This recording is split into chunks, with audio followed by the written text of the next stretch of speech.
All right, hey everybody. It's week 12. We're on our second week on content related to the war on drugs. In this week, we're really going to dive into why has it been so difficult as we've continued to study drugs and the war against them and the way incarceration and rehab plays out and realized we would really benefit if we just legalized and regulated drugs. We'd have less overdose deaths. We'd get rid of all drug dealers. There'd be less violence. Why has it been so hard to get the public and the government to accept the data that's been pretty consistently presented to them over the course of the last 50 years? Now, this week, we're going to dive into why that is. And it has a lot to do with the people who make their bread, their living, their income, their identity off of the war on drugs in various ways. These are the good people in our culture. They're the people we look up to often, role models, people who work in rehab facilities, people who work in drug courts, people who are probation officers or police officers or prison guards or halfway house, people that run halfway houses.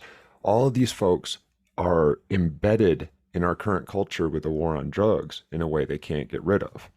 Now, we're also going to look deeply at some PSAs and at some cultural artifacts like the cops in the live PD videos you had to watch for this week before the lecture that will give us a good idea of how the war on drugs becomes so commonplace, so taken for granted that we see it over and over, and we often don't consider the ramification of things that we come to just take for granted, such as the woman you'll see from live PD sitting in her car smoking a cigarette that is almost arrested, almost has a big chunk of cash taken from her, and it's all because drugs are illegal. So let's start with some PSAs and get a good idea of the stereotypes that started the war on drugs, how they're still often quite visible in our current rhetoric and our current landscape regarding the war on drugs. And of course, if you're in the United States, you can often get a very crisp look at how racism still embeds itself in some of these policies and these representations with Black culture. So let's start there. How has Black culture been represented in anti-drug PSAs?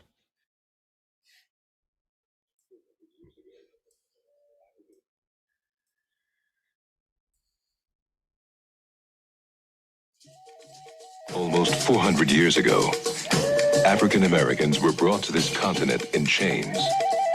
Stripped of their dignity, torn from their families, they never surrendered till they were free. Don't dishonor them by becoming a slave to heroin, cocaine, and crack. Make no mistake, drug abuse is the new slavery.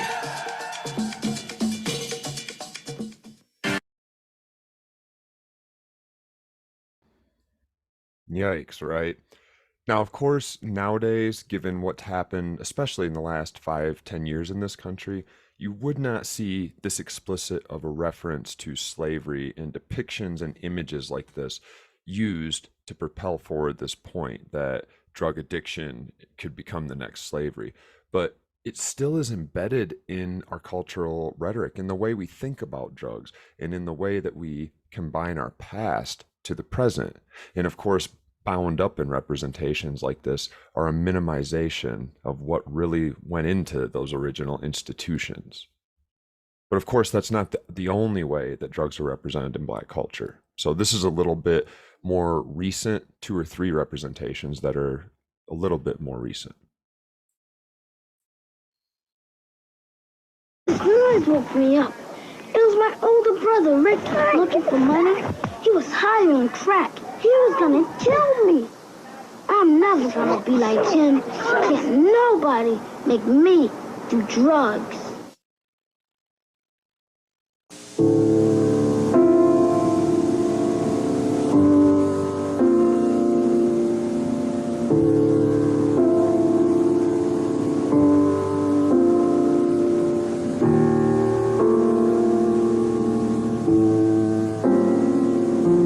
Teacher tells us all we gotta do is just say no.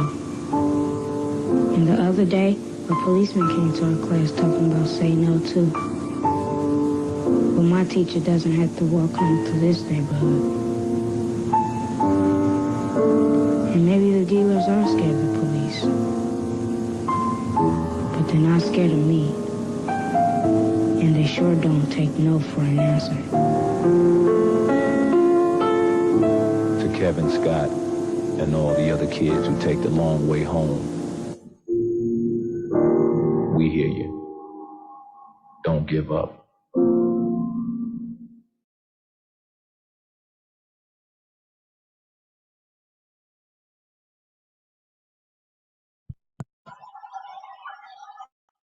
Now, of course, we're going to see that there's some other powerful themes embedded in these rhetorics too. One of which you just saw there, which is a shout out to parents to be concerned about the children, to look out for those that are younger than us who are helpless themselves. But of course, connected with that is this black drug dealer who's standing on the corner that won't take no for an answer. And this fires something guttural in us as humans, as adults especially, in that we're supposed to, like Jonathan Haidt pointed out, we feel this need to look out for those who are less able of defending themselves than we are. Now, we're going to actually bump into a very recent example of this, actually from just this morning on the news, from when I'm recording this lecture, that has to do with something that's being called rainbow fentanyl that essentially doesn't exist. Fentanyl is just fentanyl, but there are some dealers, probably at the street level or at a small distribution level, who are adding certain colors to their fentanyl. Now, what we're being told on the major news to get us fired up and make us tune in and pay attention is that Halloween is right around the corner. So I don't want to ruin those before we get to them, but this theme of we've got to protect the children, it runs deep in war on drugs narratives because it gets us fired up as citizens. Now let's take a look at how white US citizens at the same time were often treated in these same PSAs produced by the same corporations.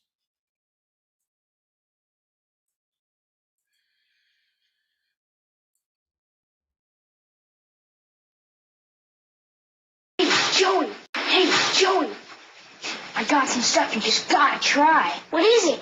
Pot. You know, marijuana. Oh, well, I don't know. What, chicken? Joey's in a jam. What should he do? Cake. Get a pizza! Excellent. Get a pizza. Get real. Get out of there! You got it. Let's see if Joey's that smart. I'm not chicken. You're a turkey. He's right. Drug dealers are dorks. Don't even talk to him. Cowabunga!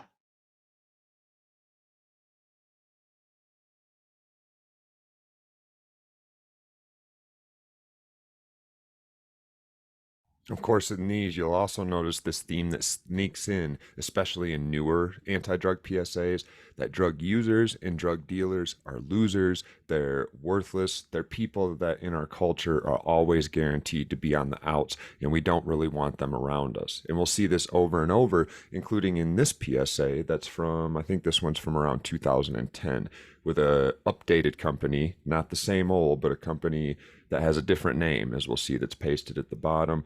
And it starts to employ, as we move away from the fear tactics related to race and to save the children, although those come back as well, starts to deploy the stereotypes of be afraid that if you use these drugs or you buy these drugs, you will become a loser.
So you see this image of a man that apparently we're all supposed to see as unsuccessful, as somewhat gross or gutturally disgusting, I guess, because he, I'm not sure, isn't dressed up, or maybe he isn't wearing expensive clothes. Again, I'm not really sure, but it's there. We see that there's this image of if you use drugs, you will become a loser, and you might just pop out of a cocoon of your own making as a middle-aged man who's balding and a little bit overweight. And my God, none of us would want to be that.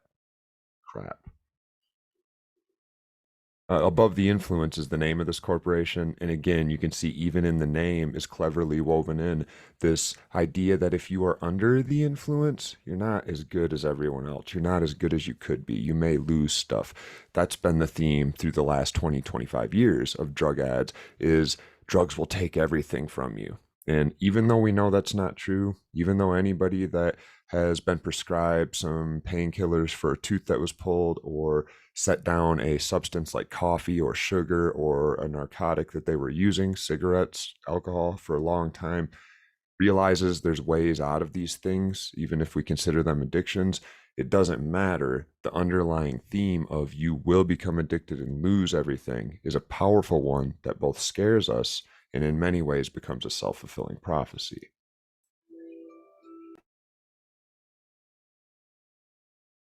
Garbage like your father told you. Live above weed. Live above the influence. I stole from my little sister.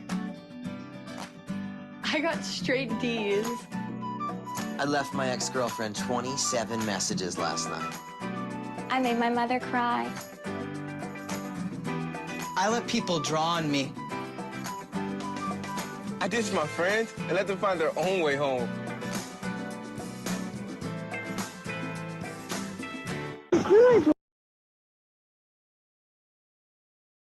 All right, so drug use will make you less of a person. You'll become immoral. You'll steal from everybody around you. And we have no shortage of these narratives, not only in specifically created PSAs designed to make people be afraid of using drugs and by proxy to be afraid of their friends who are using drugs and to block them out, but it also seeped into pop culture. In Reefer Madness, that we saw clips of last week, produced way back in the 1930s, was not by a long shot the last made-for-TV representation of how scary drug use can be. So this is a movie called Desperate Lives that was made for TV in 1982, and you're about to see a clip where Helen Hunt, the actress who's still around, is upstairs, and she for the first time tries a drug called crank. It's called crank in the movie. Crank is just amphetamine or methamphetamine. It's kind of a street name for it. It's like calling MDMA ecstasy or marijuana pot. It's just a nickname that was picked up through the 80s and 90s. But this is what even regular television shows were showing us.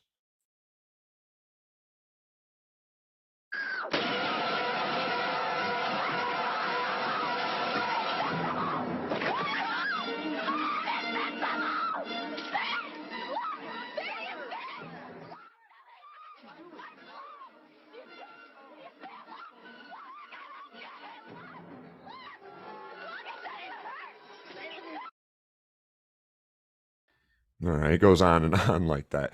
She's freaking out. She's scratching at her arms, her skin. She's saying, "There's bugs all over me," based on very seldomly reported medical experiences where people often use too much of a drug or for too long of a time and suffer certain conditions that are well recorded in the literature. But when you can take those very rare situations out of the literature and just put them on bodies that the first time they use the drug, they lose their mind, jump out of a window and try to cut themselves with glass. At home, I'm terrified. And once again, if I've got friends or family members that are starting to use these drugs, I'm terrified to have them around. My God, look what they're going to do. I've been told my whole life they'll steal from me. They'll infect me. They might get me using. I'm going to have to deal with them hurting themselves. Best thing to do is to cut them off and push them out. All from our media. This is what we've all learned growing up. All right, so to come back around to the rainbow fentanyl, this is what was on the news this morning. With an NBC News exclusive. Kate Snow sat down with the head of the DEA for a candid conversation that all parents really need to hear this morning about protecting young people from the alarming amount of fentanyl that's flooding into the country. Yeah, and Kate, that includes the newest concern, which is something called rainbow fentanyl. Yeah, so let's be clear. This term rainbow fentanyl, it refers to fentanyl powder and pills that are brightly colored. That's what it is. The DEA first issued a warning about it 4 weeks ago, and they say they've found it in at least 21 states. The administrator wanted to sit down and make sure that adults and parents in particular know exactly what fentanyl is and how to talk to their kids. There is no more urgent threat in our communities, in our families, with our kids. This morning, the head of the Drug Enforcement Administration, Ann Milgram, outlining what they're doing to fight an emerging threat. What exactly are you talking about when you say rainbow fentanyl? They're making rainbow-colored pills, so all the colors of the rainbow. They're also making fentanyl powder that's colored different colors. Why do you think they're doing that? So we believe that they're doing this to get new users, to appeal to younger users. It looks like candy. And in fact, some of the drug traffickers have nicknamed it Sweet Tarts, Skittles. It has nothing to do with candy, right? It has nothing to do with candy. And we should say this as clearly as we possibly can. Many people who are dying from fentanyl poisoning have no idea that they're taking fentanyl. Take a look at what the latest group of murdering drug pushers did to try to smuggle into Manhattan a huge batch of opioids laced with deadly fentanyl. This time, packaged like candy, called rainbow fentanyl, and packed in Lego boxes. But with an NBC News exclusive. Okay. A few thoughts there. Again, I understand if it bleeds, it leads. It's the culture we live in now. And I actually understand that they are correct. We now do have a situation where drugs like cocaine and at times, oh no, even drugs like marijuana that's sold at the street level, never in the pot shop, that's worth remembering. But when it's sold at the street level, sometimes these drugs get fentanyl mixed with them because fentanyl is so much more potent than drugs like heroin or morphine or Oxycontin that you can ship a lot more of it in a contained area. And then when you get it, you mix it with a little bit of heroin and you water it all down, for lack of a better term. And you can sell heroin that's actually made out of fentanyl, and you can make a lot more of it for a smaller amount. It's also cheaper to produce because unlike heroin, you don't need poppies to make it. You can make it all from synthetic materials. But the most important part of this whole situation is that no one would buy any drugs on the streets if they could get them from therapists, from pharmacists, from doctors, from reputable dealers. We have been 100 plus years now, as we've seen for 2 weeks, we have been warring against these drugs that we seem to be unable to get rid of. And every year we dump more billions of dollars into a war against them that's not working. 107,000 people died from alleged drug overdoses last year, mostly from illegal drugs. This is not a war that's ever going to turn out if we keep fighting it against the supply. But we can get rid of all of those illegal drug dealers that are putting that fentanyl into stuff, that are smuggling it in Lego boxes, which, by the way, that Lego box was just in the back seat of her car, and she stashed the pills in it because she thought the cops might not look in it. It wasn't in a store or being shipped across the country that way. It was just stashed there for the drive home, and she got pulled over. Nonetheless, we would not have rainbow-colored fentanyl because there's no reason for that to be a thing in the pharmacy.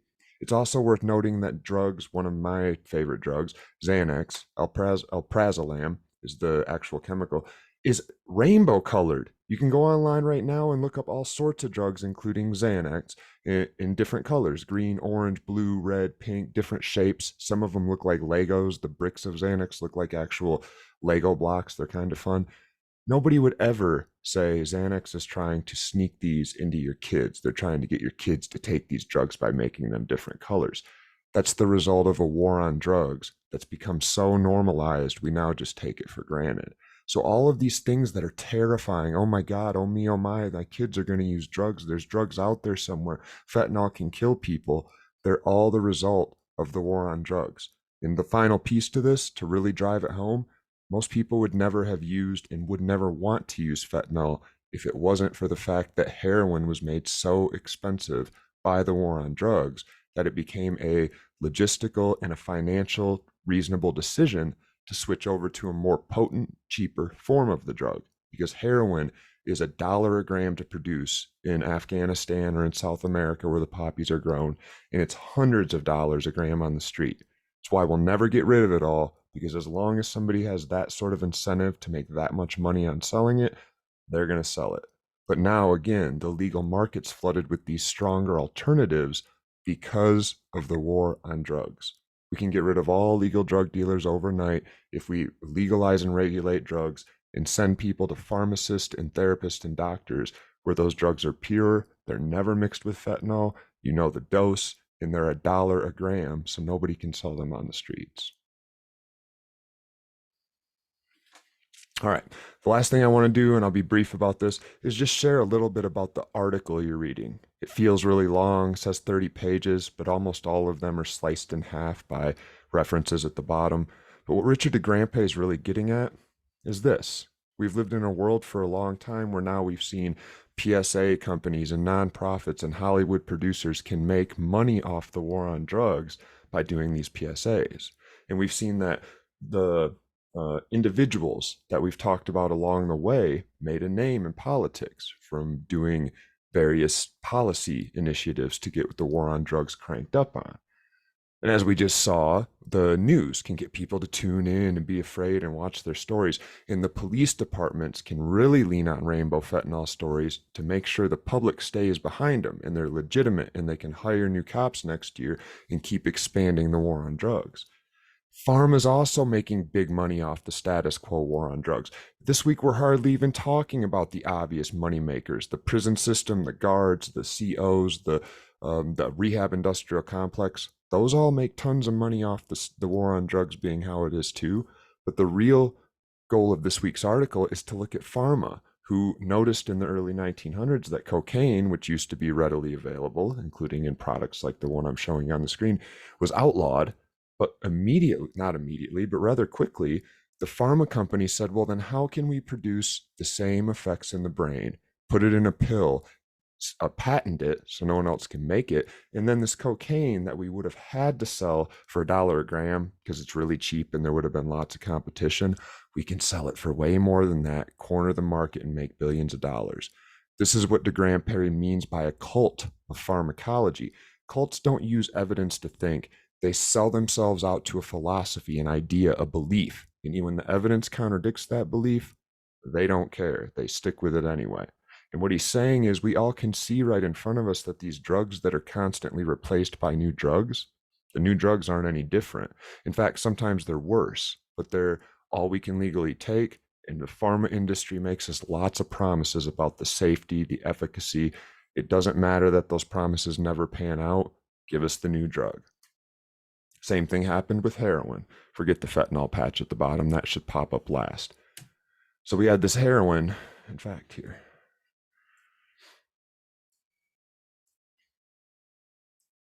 Voila. We had heroin for sale that you could buy at pharmacies. It was relatively safe and pure. It was never, adulterated with fentanyl, not in 1900 at least.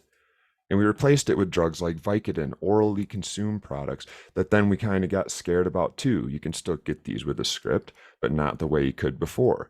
But we got worried about this drug called oxycodone, which is in a lot of these pills. It's actually not in Vicodin, but it's in things like Norcos and Percocets. It's a very similar drug to codeine or hydrocodone. And Oxycontin comes along and says, hey, cult of pharmacology, we're going to remanufacture this drug, make it time released. And when the FDA said, what is it? We said, it's oxycodone, a drug we've been taking for hundreds of years. And as we all saw, lots of people got prescriptions. Doctors believed for some reason it wasn't as addictive as the old drugs. Now we've X'd that out. Nope. And we've moved on to new drugs like the fentanyl patch you saw on the first slide before I removed it. And now we're having this coming to God moment about fentanyl. What I'm showing you is the medical patch. That's what I actually was addicted to for a couple of years in the early 2000s. I would get medicinal patches. You can still get these. Fentanyl is not a scary drug. If you go get a tooth pulled, you will probably get some fentanyl from your doctor. But the problem is when it's administered on the street and people don't know the dose they're taking of this really potent drug, it's really easy to overdose. Milltown were tranquilizers that were popular through the 1930s, 40s, and 50s. Actually, 50s was when these were really big. And these were a replacement largely for the morphine and heroin drinks that people could buy prior to that were outlawed. The cult of pharmacology came up with a new drug called Milltown, a tranquilizer. But it too fell out of favor because it didn't live up to its promises. And so true to the cult of pharmacology, DeGrandpre describes for us this week, barbiturates came along and replaced the tranquilizers. But within 10, 20 years, we started to realize the dose that works and the dose that is an overdose, There's not much space between the two with barbiturates, so they fell out of favor. They were replaced by a new drug called benzodiazepines, your Valium, your Xanax we're talking about, which work largely the same as barbiturates, but they don't have such a small margin of treatability. You can actually, there's a bigger space that between when the drugs work and when you could inadvertently overdose. And of course, at every step of the way, pharma rejoices because money is raining down. All of these industries are making their bread and butter and staying in existence because of the war on drugs being the way it is. And of course, where we were focusing this week as we came in, and what should be obvious without a whole lot of discussion, is all the industries that thrive off the war on drugs being the way it is. Most of these things would lose large amounts of business if the war on drugs was updated or ended tomorrow. And not only do they work all from the war on drugs, they work together. You can think of rehabs and halfway houses as working with the prison industrial complex. People go in, they come back out, their paperwork's transferred, the prison system writes a check to the rehab because somebody's finishing their time there. The judges, lawyers, and courts send people to drug court. Drug court instills all these drug tests. They hire a probation officer. They send you to some outside treatment with a therapist. You maybe have to go to rehab for 30 days. Cha-ching, cha-ching, cha-ching. The war on drugs is currently this massive money-making apparatus. And until we start to look at it that way and figure out how can we update it without ruining the lives of the people that work in it, we're going to stay right where we're at as a culture.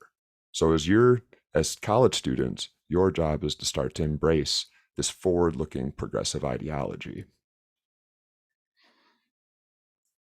All right, that's it.